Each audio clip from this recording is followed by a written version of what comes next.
বিজেপিয়ে Hindu বাঙালিৰ vote bank লৈ এতিয়াও কৰি আছে ৰাজনীতি। এবাৰ পুনৰ বিদেশী গোচৰৰ জাননী লাভ কৰিলে তামুলপুৰৰ এগৰাকী হিন্দু বাঙালিয়ে, যি খবৰে স্বাভাৱিকতে এতিয়া পুনৰ হিন্দু বাঙালীসকলৰ মাজত সৃষ্টি কৰিছে বিভ্ৰান্তি আৰু প্ৰতিক্ৰিয়াৰ। NRCৰ পূৰ্ণাংগ তালিকাত নাম সন্নিবিষ্ট থকাৰ পিছতো তামুলপুৰ জিলাৰ বিহংগপুৰৰ প্ৰহ্লাদ মজুমদাৰ নামৰ লোকজনক কামৰূপ মহানগৰ বিদেশী ন্যায়াধিকৰণৰ পৰা প্ৰদান কৰা হৈছে এক আইনী প্ৰক্ৰিয়াৰ জাননী। এই জাননী লাভ কৰাৰ পিছতে সৰব হৈ পৰিছে সদৌ অসম বঙালী যুৱ ছাত্ৰ ফেডাৰেশ্যন আৰু সদৌ BTR বাঙালী যুৱ ছাত্ৰ ফেডাৰেশ্যনৰ কৰ্মকৰ্তাসকল।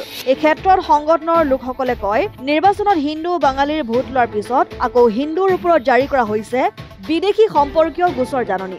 নিৰ্বাচনৰ সময়ত ভোট লৈ আকৌ নিৰ্বাচন শেষ হলেই এইখন চৰকাৰে হিন্দু বাঙালীৰ ওপৰত প্ৰেৰণ কৰে কেৱল বিদেশীৰ নামত জাননী, উচ্ছেদৰ জাননী।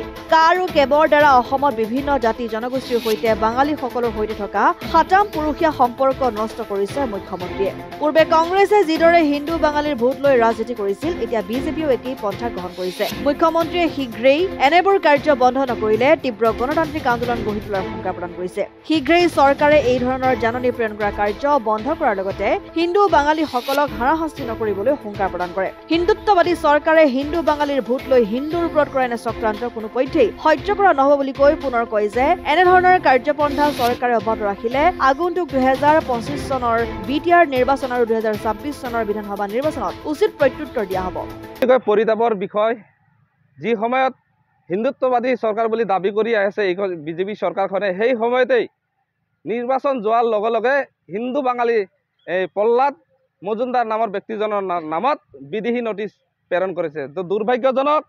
তো আমি সদায় দেখি আহিছোঁ যে নিৰ্বাচন যোৱাৰ লগে লগে কেতিয়াবা ডিটেনশ্যন কেম্পত জাৰি কৰে, কেতিয়াবা বিদেশী নটিচ জাৰি কৰে, কেতিয়াবা ডিভোটাৰ নটিচ জাৰি কৰে, কেতিয়াবা উচ্ছেদৰ জাননী প্ৰেৰণ কৰি আহি আছে। তো এই হিন্দুত্ববাদী চৰকাৰ বিজেপি চৰকাৰখনে আমাক ভোটৰ সময়ত নিৰ্বাচনৰ বিভিন্ন প্ৰতিশ্ৰুতি দি প্ৰলোভনে দি আমাৰ ভোটসমূহ আদায় কৰি নিৰ্বাচন যোৱাৰ লগে লগে বিভিন্নভাৱে আমাক লাঞ্ছনা বঞ্চনা কৰি আহিছে। সেয়ে আমাৰ কোনো এটা সমস্যা আজিলৈকে সমাধান কৰা নাই। আজিৰ দিনত চাওক, আমাৰ বিশেষকৈ ক'বলৈ আধাৰ কাৰ্ডৰ সমস্যা। আধাৰ কাৰ্ডৰ কাৰণে স্কুল কলেজত এডমিশ্যন কৰিব পৰা নাই, আজি একাউণ্ট খুলিব পৰা নাই, বিভিন্ন বস্তুৰ পৰা বঞ্চিত হ'ব লগা হৈছে। তো আমি কোনো এটা সমস্যাৰ পৰা পৰিত্ৰাণ পোৱা নাই। আজি নিৰ্বাচন যোৱাৰ লগে লগেই আজি বিদেশী নটিচ আমাৰ মাজত জাপি দিছে। তো দুৰ্ভাগ্যজনক।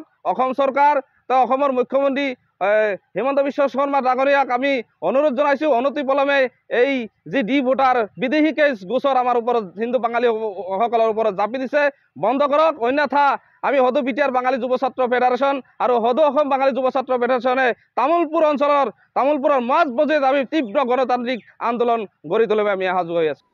অসম আদিত্য, তামুলপুৰ।